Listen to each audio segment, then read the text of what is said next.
After last week's deadly riot at the United States Capitol building, there are growing calls for U.S. Senator from Texas Ted Cruz to be disbarred or resign immediately. Can the junior senator survive the aftermath? KVUE's Jenny Lee finds out.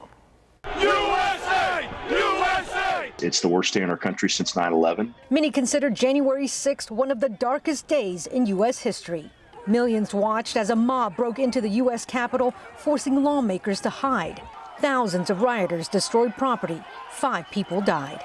Democracy is in crisis. And just hours after the Capitol hallways had been cleared, Senators Ted Cruz and Josh Hawley continued to lead the charge to object to President-elect Joe Biden's Electoral College votes.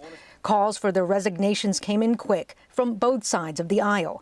Matt Mackowiak is the chairman of the Travis County Republican Party. He says Cruz's political gamble did not pay off.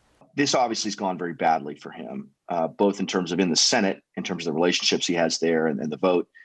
But then since then, that not only is he having Democrats call for him to resign and newspaper editorial boards, but he's even having some friends criticize him on the record. And so, yeah, this is probably the toughest thing that he's gone through. Gene Yoon, who went to Princeton University with Senator Cruz, says his former classmate incited a riot. He is one of nearly 6,000 who signed a petition calling for the senator's disbarment. You know, it's disgusting, and it's, you know, very much aligned with his behavior over his entire political career that all of his classmates, or a lot of his classmates, have observed. And it's become a stain on our class.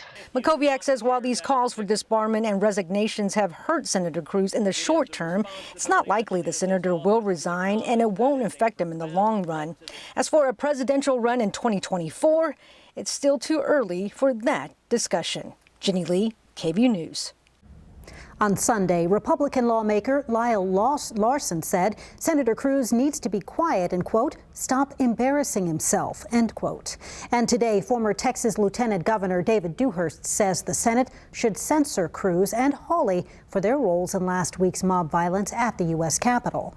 We also reached out to Cruz's office for a comment and have not heard back.